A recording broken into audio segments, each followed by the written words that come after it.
Check, mic check. All right, what's good, everyone? It is Wednesday, March 3rd, 2021. Welcome back to Two and a Half Hoopers. Ronnie Stuckey's here at Basketball Podcast. You already know who it is. I'm your host, Jacob Lehman. With me, I have George Martin. Pistons legend Rodney Stuckey. And Love it. you may be thinking, is Josh Rhodes here? No, he's trying to get a promotion, so blessings up to him. I hope he doesn't get it because he'll get more hours and miss more pods, but hey, maybe, I don't know. Make that cheddar, Josh. To everyone listening, we're happy to have y'all. And also remember to check us on YouTube if you haven't. Tonight's episode, we're going to be catching you guys at speed on all the games went down the last couple of days. I'll see what our social media guru George has found for us in what with NBA news. And to end off, we're going to look deeper into the coaching circle around the league and see who's on the hot seat. But first, if y'all like what you hear, make sure to follow our socials, all at TH Hoopers. Go find us on Instagram and Twitter and drop some comments and questions. And if you do, you'll get a shout out on the next show. This time it's JJ Butter himself. Danny the man, Kina, the myth, the legend. And I'm gonna start us off with the show right here. So he wants to hear our thoughts on the impact Justice Winslow has on the Grizzlies. Winslow had 20 in his return off the bench as the Grizzlies beat the Rockets by 50 on Sunday, and then they also beat the Wizards today by 14, and he had 10-2, 2-1 off the bench with decent shooting. So do you want me to take this one, or do you have some thoughts on Justice Winslow's impact? I'll start a little Grizzlies? bit. I've definitely been intrigued because they got him from the Iggy and Jay Crowder trade with the Heat, and he had a lot of back issues and he was never healthy at all. And finally getting back out there, he's intriguing. He's not a big stat stuffer guy. He's more of like a do-it-all, plays good defense. He's a slasher, can drive, be aggressive. And, the Jazz, the Grizzlies are relatively young, so I feel like he fits in well with that culture. So I've seen impressive things. Health is paramount with him. He's had a lot of injuries in his young career. So let's just consistency out of him in the next few weeks. Yeah, for sure. The one thing we're talking about this pre-show, he kind of opens up that point forward role for them, especially because they get him back and now they lost slow-mo Kyle Anderson. Yeah. And he kind of fills in for that point forward role. Exactly. Like you said, not a stat stuffer guy. So like the 10-2-2 doesn't pop off the board, but he's also pretty good on D. And then also Miami ran him at point guard when they were trying to make the playoffs that one season when they went, I think it was like 13-31 and then like 31-13 or whatever. And it went, so I remember this is nobody's gonna know this. I remember Parth at lunch every day would be talking about Justice Winslow and how incredible the guy was. So, and now JJ Butter's on the train for Justice Winslow, but I always liked him because you don't want bust to happen, and he was picked in the lottery, so you just want to see him stay healthy like you were talking about.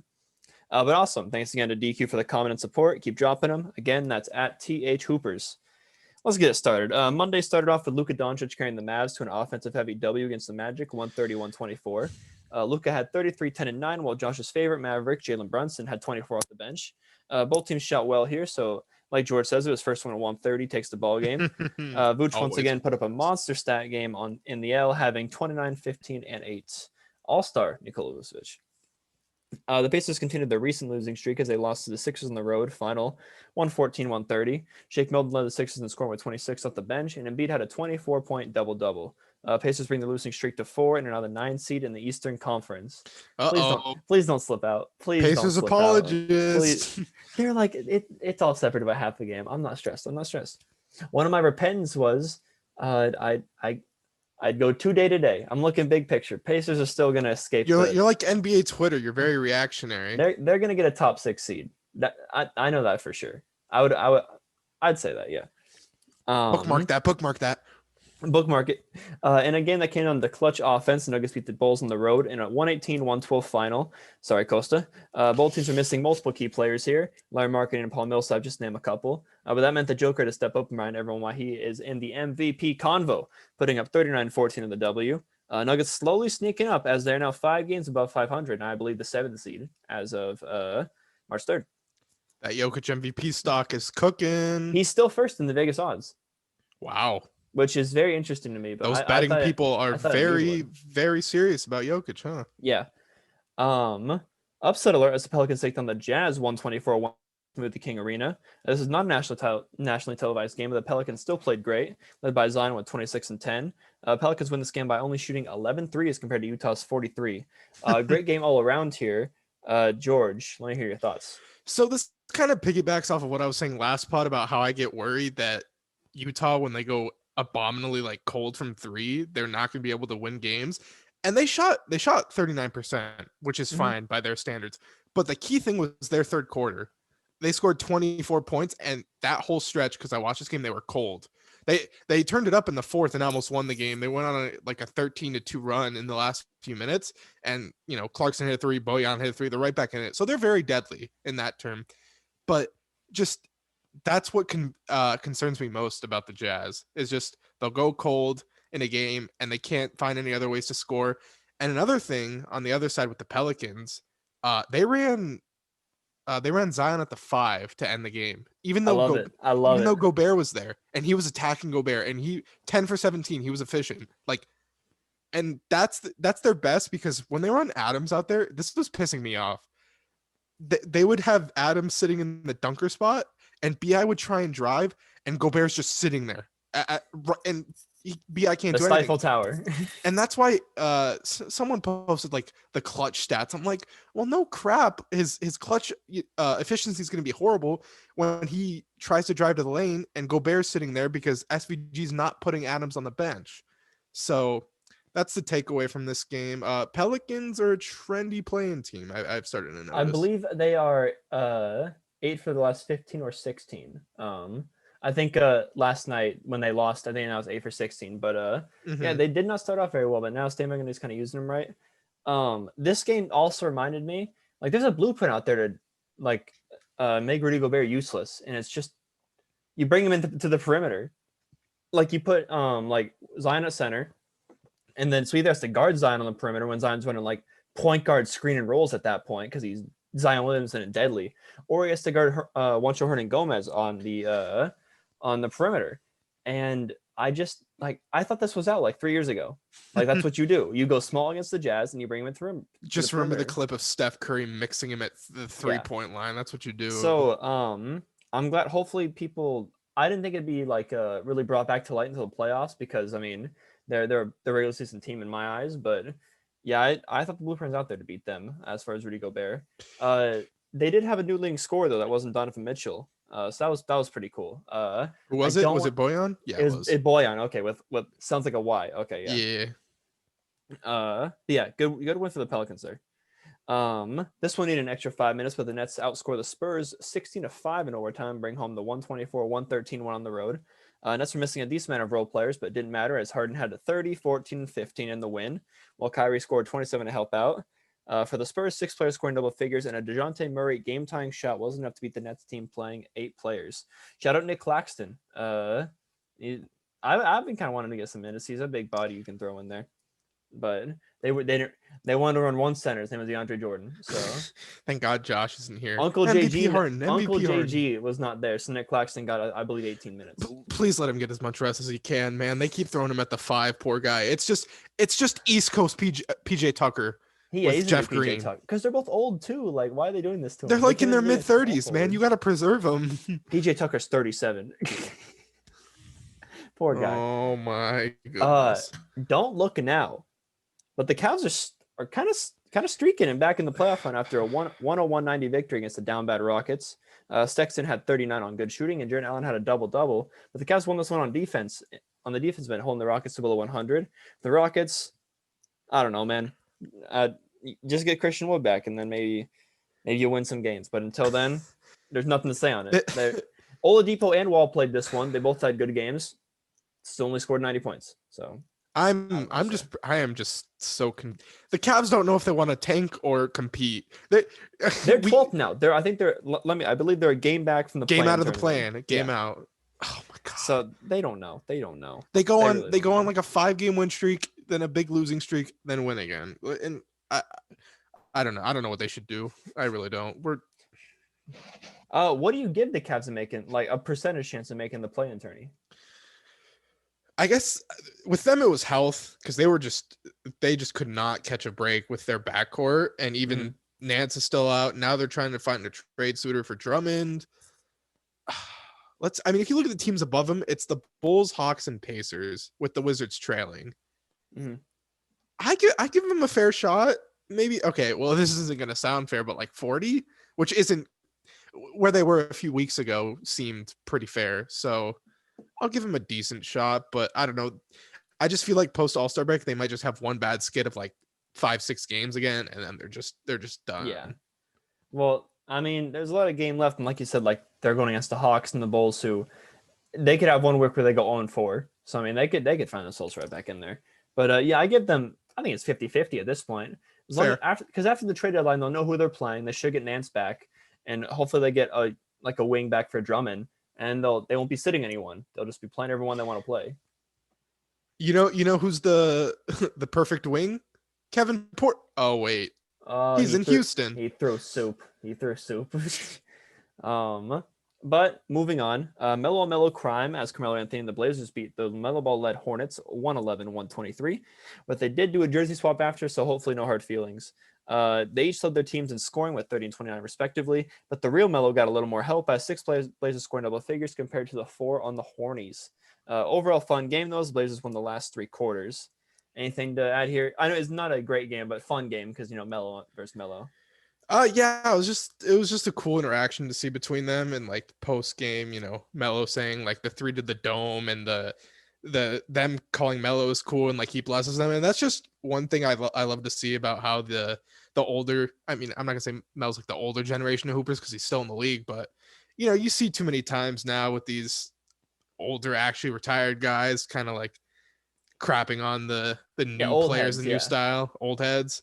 So I like to see that, and it's funny because everyone on Twitter like is trying to gatekeep Melo and say like if he can use it or can't, and then Carmelo comes out and says, "Yeah, totally, like I love it." And so like obviously if they're playing at the same time, Carmelo gets it, but like who the Hornets Melo is and the other one is.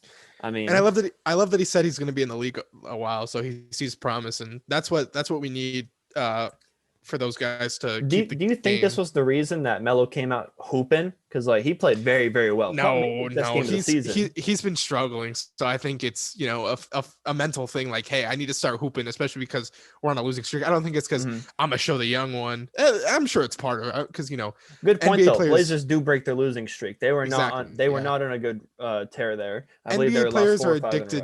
NBA players are addicted to competing, so I know he probably wanted to be like, I'm gonna show the young one, but no, he needed to get back on a stride. Every bucket was a swish. Shout out to whoever on Instagram. I saw that on my Explore page. Tuesday started off with the Grizzlies building a win streak as they beat the Wizards 125-111. Like I mentioned in the intro. John Morant led the Grizzlies in scoring with 35 and 10 assists, while Valanciunas had another double-double. The Grizzlies got this win by using a monster second quarter run and never looked back. For the Wiz, Beal and Westbrook struggled from the field in this one. I believe 6 for 16 and 6 for 18. But Russ did chip in 15 assists, so hoorah, I guess. Still no. Georgia's look ahead was the Clippers Celtics, and the Celtics came out on top 112-117. Kemba has now strung together a couple of games here scoring over 20. Now the shooting percentages aren't the best, but you watch the games, and I mean it looks like he kind of has his rhythm back. For the Clips, no Kawhi, so PG and Reggie Jackson scored 32 and 25 respectfully. George, this was your look ahead, so I'll let you kind of take this whatever direction you want. What did you see while watching it? So the two biggest things were coming down into clutch time. I'm glad it was close because one of my look aheads was how are the Clippers going to operate in clutch time? Same thing as what happened when they lost to Milwaukee.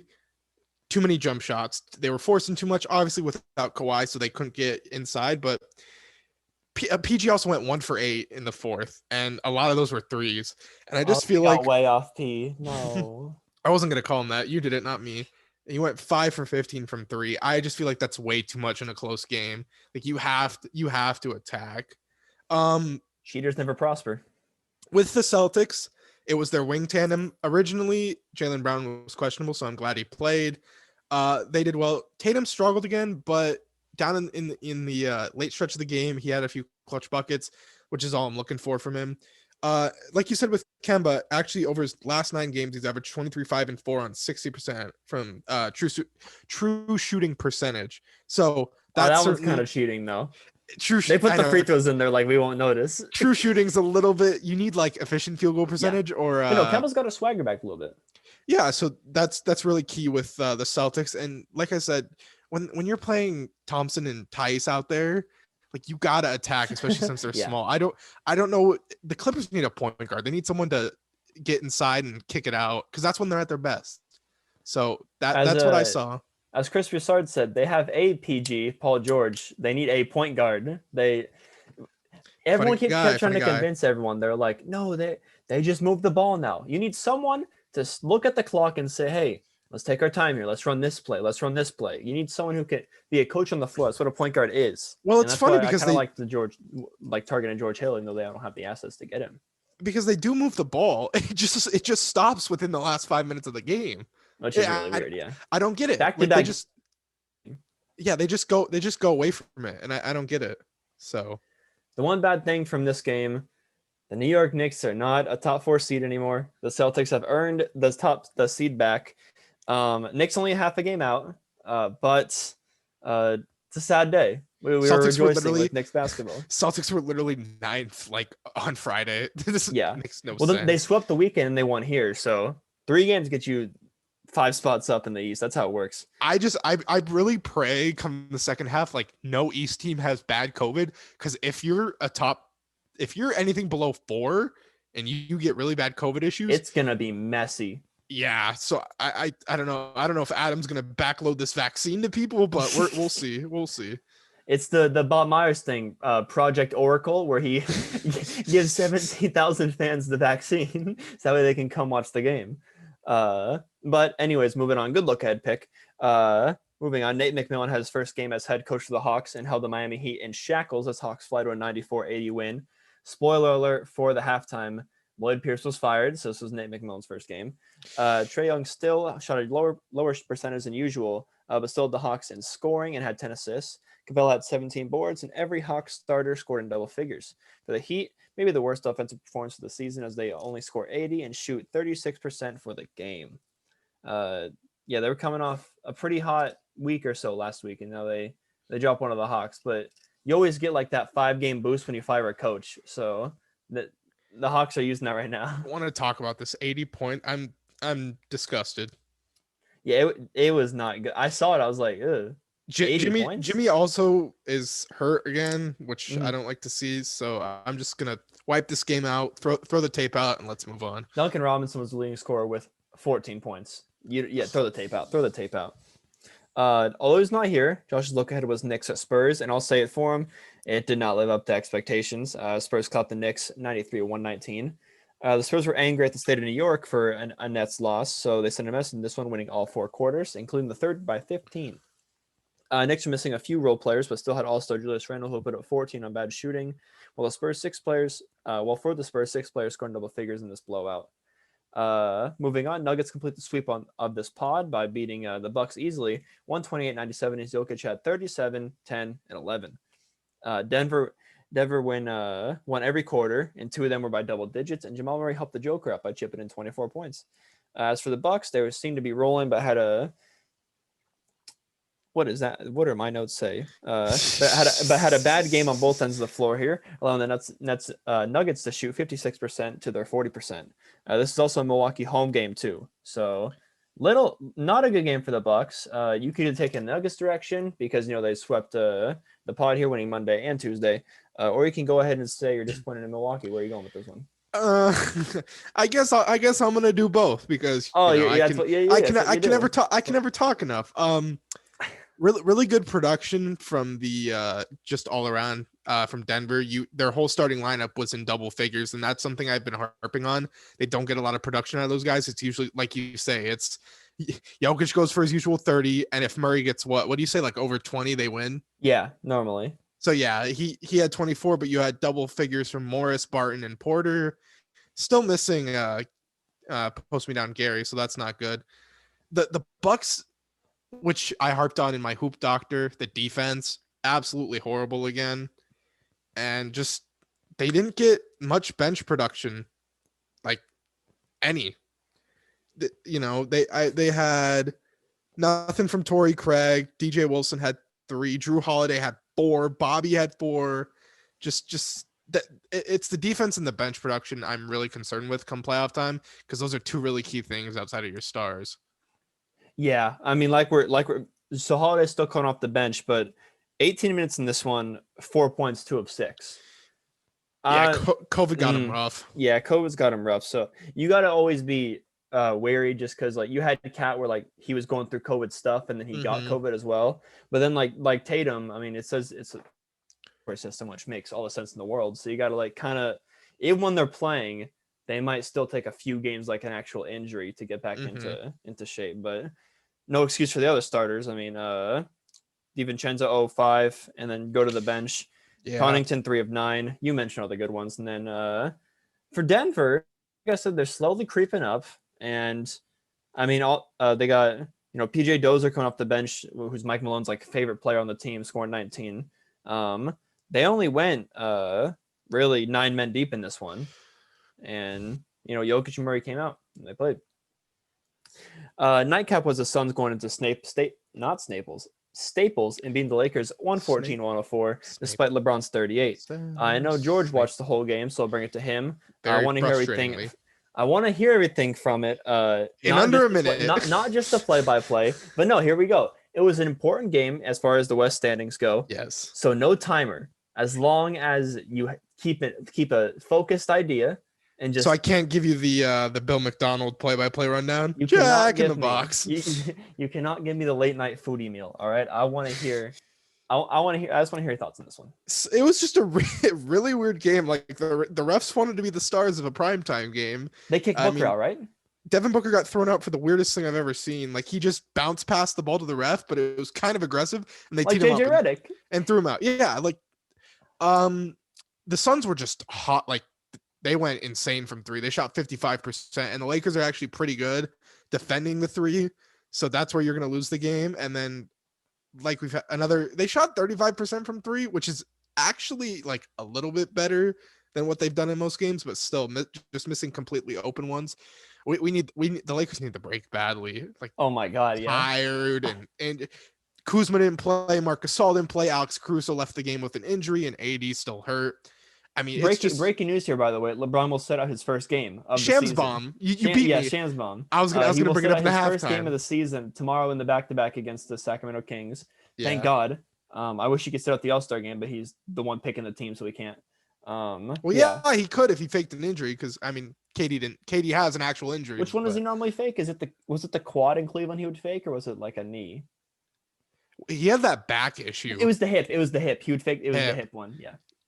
Now it's the ankle. Like he's always on the injury report for the ankle. But yeah, Lakers get to the break healthy, and I guess we are. But I mean, AD's still recovering. Suns, they're showing themselves as a legit. I think they can. I said they can probably make the conference finals if they get in a good. If they avoid the LA teams. I feel they have a shot. So yeah, really hot from 3, really good defensively. That's about it. Cool. Well, it's not about it, because you got to do our halftime, buddy. It's time for you to better take a swig of water, wet the whistle. It's time for you to talk some more. Halftime report, reason number 1, halfway through our show. Reason number 2, he's the half hooper. Maybe not today. I don't know. Josh, I've never missed a pod. Josh has missed 3. But we'll see if you earn your full hooper title here. Let's hear some news around the league. Alrighty. So, oops. The Hawks fired their coach, Lloyd Pierce, early in the season, and they brought in Nate McMillan as the interim head coach. So basically, I just want to get your reaction to this firing. And do you think that it was fair to fire him this early into the season? And do you like the McMillan filling in as the interim? Well, so I do like the McMillan one just because I always like to promote from within. I think it kind of makes us... It's just the Timberwolves did the wrong thing where they like when you have a coach lined up, it just sends a bad message. It's weird. Mm-hmm. Like you just got to promote from within. Plus Nick McMillan, great coach. But I wasn't, because like I said, I've been saying like he might be on the hot seat, guys, and you guys are like no, and like I didn't think he should be. Like I knew that team was impatient even with the injuries, and then it comes after he's fired that like Trae Young was like kind of lobbying for a change, and I was like, well then he's not going to survive there. Which I don't know. Seems like Lloyd Pierce, cool guy. He was probably achieving as much as he should have been with all the injuries they've had. And then they kind of gave him a very, very wacky team, even in general, just with a lot of offense, not a whole lot of defense on the perimeter. And then your best perimeter guys go down. Didn't seem like he got a very fair shot. I'm sure he'll get an assistant job and work his way back up again. But yeah, I like the Nick McMillan, promotion, but I kind of like Lloyd Pierce. I don't think you got a fair fight with this one. Yeah, I agree with you, Nate McMillan. He was the coach of the Pacers, and he was doing well. Just they kept running into LeBron in the playoffs, which is why Dwayne Casey also got fired. But I really think there's kind of a problem in the NBA where too many coaches get the brunt of the blame when it's more of the front office and GM about how they structure the team. Like they signed Rondo to two years, 15 mil, and he's been flat out horrible. Like he might be Well, done. they also, like you said, Rondo and Chris Dunn. They're basically the same player. Also, Rondo's Chris better, Dunn hasn't even played a game this season. Exactly. So I mean, the Gallo hasn't looked that good. Bogdan's been hurt, and then you got like Collins, you got Capella, you got Reddish, Hunter. You just have so many parts, and it's kind of hard to tell a coach, all right, you have all these good pieces, but not all of them are going to play at the same time, and then you're going to have to figure out rotations, and then some come back and some don't, and it's just like, and I don't know why Trae Young wanted him gone. He gets to run the offense. He gets to do whatever he wants. So I don't know what Trae Young wants. Well, I'm going out on the Trae Young. Like kind of. Are you Steve Nash? Are you? I'm definitely. You rocking with Steve Nash? I ain't rocking with Trae Young. Like, all Trae Young has to do is go on a screen set by Collins or Capella, get the guy on his back hip, stop, lean back, and get a foul. And he just does that every game. And it's 29-10. Like Trae doesn't realize how good he has it having the keys to that offense. And I'm pretty sure Nate McMillan do the same thing, but like that really rubbed me the wrong way of him. Like the report coming out like Trae was like one of the people who wanted to change. Why? Like it was not. I didn't like it. I just don't get what change they also mean because McMillan and Pierce work on the same staff. They both enamor about each other and they both like rave about how great they are. So I find it weird that everyone would love the assistant coach so much more than Lloyd Pierce. But we'll see how it works out for the Hawks in the coming weeks. So like we said, got the win with the first game with Nate. So we have two lineups. I'm going to go through both of them for the All-Star game, not the All-Star game. The All-Star Weekend competition. First, skills challenge, then the three-point contest. So, skills challenge, we have all All-Stars besides one: Robert Covington, Luka Doncic, Nikola Vucevic, Domantas Sabonis, Julius Randle, and Chris Paul. I guess with this, I'm just going to ask you, who do you think's going to win? Who's your favorite? You know what I got. It's Sabonis. You know, the big guys, like they've predominantly won this since they've switched it up. There's pressure on the guards. There's legit three pressure bigs on the have guards. won it, I believe, maybe even four. So I think it's if you count Tatum as a big, but he's a forward, yeah. Yeah, so I got Sabonis. You know, he's got the jumper. I'm a little nervous for Vooch just because like he's a tad slow. He's a little slow. Like he's got handles for a big man, but like if he goes up against like Chris Paul, what's he gonna do? Like. But yeah, I got Sabonis there, and I like the trimming it down to 6 players and still keeping the 3 bigs. Three guards. I like the bigs guards too. I'm actually gonna go with you on the big side, but I have Julius Randle, faith in the baby Laker. Yeah, he's been great from 3 this year. He's quick. He's a fairly decent passer, so I think he could win it. It's just gonna be funny seeing Luka. Are we gonna get 38% from 3 Luka Doncic or 29% from 3 Luka Doncic? Probably 29. That's good. I just feel like there's like a lot of pressure on the guards because I remember last year I was watching it. Bam, it was the final round. It was Bam and I don't know who he was going against. Do you remember? I think it was a guard. I don't. I believe it was a guard, and the guard was just like kept missing, and Bam's just like, "I'm gonna make one. I'm gonna make one." It's nerve-wracking. It is. Like you got so much to lose when you're the guard in this competition, and like that's but why. Now there's no fans, so who knows? Maybe Robert Covington just goes unconscious from 3. Moving on, the 3-point contest, probably the better of the two. You have the A1 Splash Brothers, Steph Curry, Spida, Jason Tatum, Jaylen Brown, the Beantown Boys, D-Book, and Zach LaVine. Let's go with your who you think's gonna make the final round and winner. I think Steph is gonna take his second one, and he's slowly gonna build up that percentage of winning because I think he's 1 for 5. Mm-hmm. But I'm gonna go Steph, and then I think in the finals, I know you want to see a Zach LaVine Steph finals. I think it could happen. I think Zach LaVine's got a very very release built for this kind of competition. It's kind of it's very fluid, and he kind of brings it from his hip anyways. So because he's always shooting off the dribble. So I think Bradley Beal's gonna underwhelm in this as well, just because he's mostly shooting off the dribble when he plays. unless Shams didn't mention it, Bradley Beal is not in the 3-point I could have contest. sworn he said Bradley Beal. Then yeah, okay, then he won't struggle obviously, but yeah, I got Steph and I got Levine in the I finals. said the Beantown boys. Maybe that's where you messed up. Yeah, I got Curry. I'm gonna go with Levine. You're welcome, Costa. But Debo can get hot. Spider can, all these guys can get hot. So who knows? But I'm gonna agree. I think let's Curry gets it. He's kind of in there in the MVP race. Maybe he's gonna want to be like, hey, I'm still What here. Beantown boy is gonna finish higher? I'm gonna say Jaylen Brown, man. I got Tatum. Tatum's been so bad because of his because he's been struggling with the after effects of COVID. So I'm gonna go Jaylen Brown. But yeah, good stuff. That was our shorter than usual halftime segment, but I think we got some good shorter than usual. A lot of information given though. So I mean, efficiency. Yeah. And then very good to see. we mentioned last podcast, dunk contest, Simons, Obi Toppin, and Cassius Stanley. Thank you. So I'll take Obi in that. I got Stanley. I got Stanley in that one.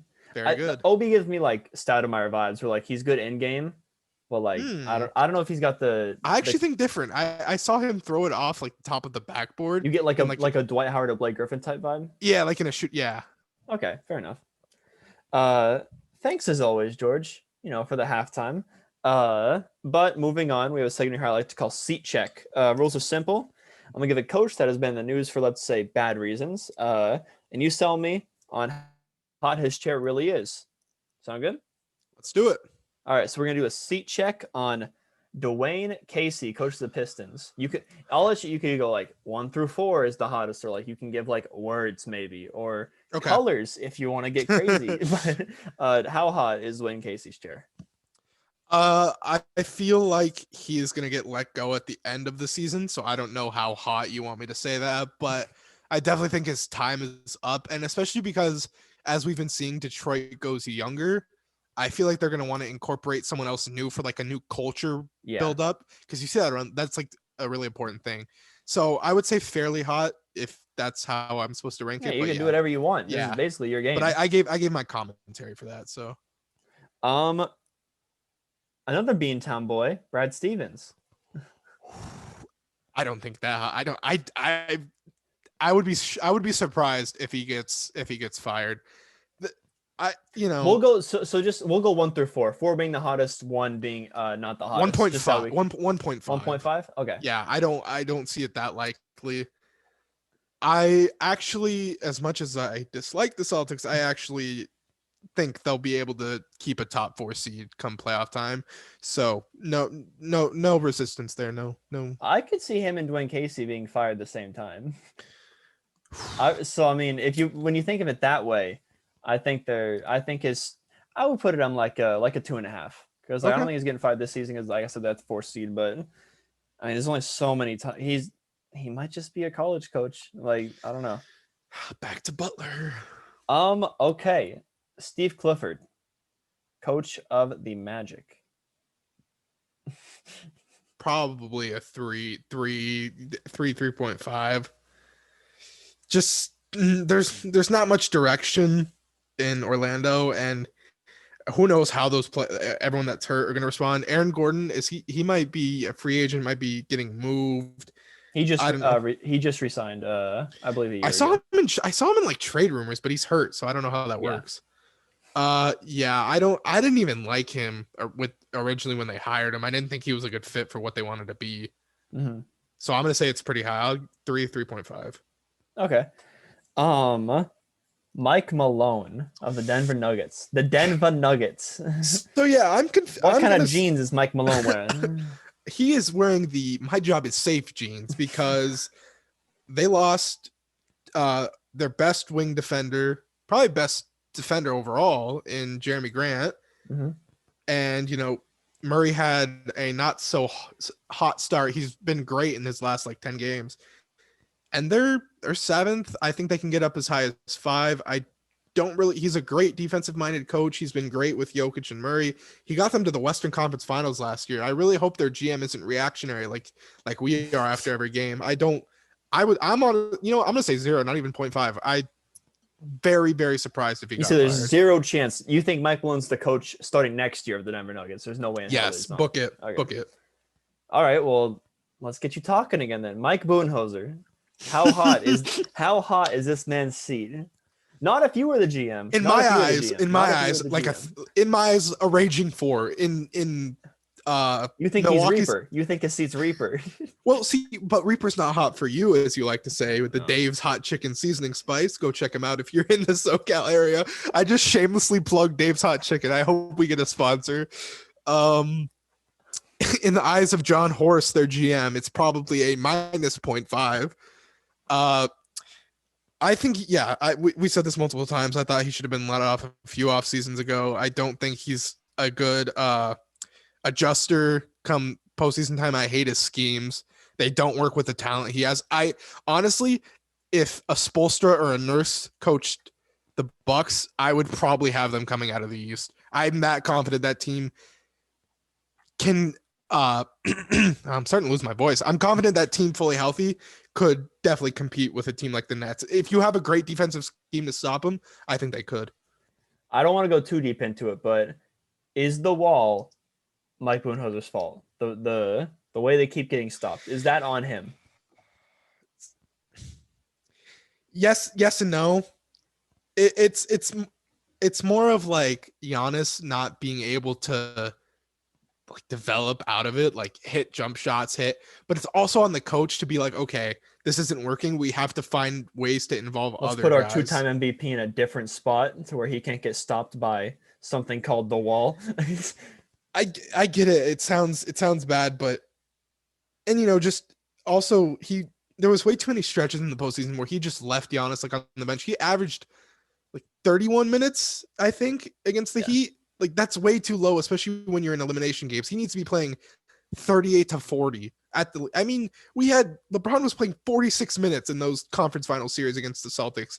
That's what you need to do, especially with a reigning two-time MVP and Depoy. You can't be playing him 30. What are you load managing for? The off season? God, I'm a resident Bucks hater. We need to get out of this. All right. Well, I'll lob you an easy one. Here it is. Luke Walton. He should be gone tomorrow after the Lakers game. That's it. That's all I'm going to say. Yeah, I think he's gone All-Star break. I think they lose this game. LeBron, it's a perfect storm. It's to his old team. They're resting LeBron. Although it's a little poetic. I mean, no LeBron, no AD, probably no Gasol, probably no Kuz, maybe no AC. I mean, if they lose, then he shouldn't even go to the locker room. If they lose, his blood's on THT's hands because I guarantee he scored like 30 or something in the starting lineup. But I think there's a chance they could probably win. It's a trap game for LA's, but I still think he's gone regardless of the outcome. All right, Scott Brooks of the Washington Wizards. This is interesting because a lot of people have been calling for his head, but I'm gonna say and they're making fun of him for drinking White Claws. That wasn't very nice. I think that's funny. I'm gonna say 2. I'm gonna say it's 50-50. Okay. I wouldn't be surprised if he's the coach starting next season, and I wouldn't be surprised if he got fired. Fair enough. I'm gonna lob one out to you. This is our last one. Terry Stotts. Is his job in any jeopardy? Because he's been there a while. It's kind of like a Brad Stevens thing. I don't know what I think, but I want to see if you have any thoughts on this. It might be this. I'm gonna go like 1 point. I'm gonna do it a little bit less than what I said for Brooks. He has been there a while, and it's just been the same. They got to the conference finals in 2019, but I mean, with their rosters, do we even think like obviously the best head coaches could definitely get him higher to where they've been, but they're just in a weird place. They're always just like, but besides this season and last season, it's always just been really, really solid regular season team, gets to a few rounds, then ultimately just falls to the team with a higher peak. Mm-hmm. And is that peak on the coach or is it on not having enough talent in terms of the Blazers? Yeah. I think if anything were to happen, it'd be with Dame's blessing, and it seems like him and Dame are super tight. I think Dame, was he there in Dame's rookie year? Is that the only head coach that Dame's had in the NBA? I don't know. You know what? I'm going to look that up while we transition to our next segment. Yeah, so that was the last one. So you looked it up. I'll go first, my look ahead then. I don't know Josh's look ahead because he hasn't been in the group chat in the past 8 hours. But for my look ahead, you got to go to 5 p.m. on Thursday, and it's the Heat taking on the TNT Pelicans. I don't really got to explain much here. I'm going to ride the Pelican hot hand as long as they're national TV. They are must-watch basketball. And like you said, Zion's playing that sweet, sweet center position sometimes in the closing minutes. And I think he could feast on the Heat. It's going to be up to Bam in this one, rim protect and guard on the perimeter. So it's going to be a big, big game for Bam. Update for you. Terry Stotts was hired in 2012. That's when Dame was drafted. So it's the only head coach that Dame has had. So it would have to be Dame's blessing. That Dame's really the only consistent thing they have in Rip City that they want to really keep. All right, your look ahead. Alrighty. Let me get it really quickly. So I believe the Sixers are still the top seed in the East, correct? I believe so too. Let me just check you. Okay, yeah, so two of the best teams, two of the they're up by half a game on the Nets conference. Okay.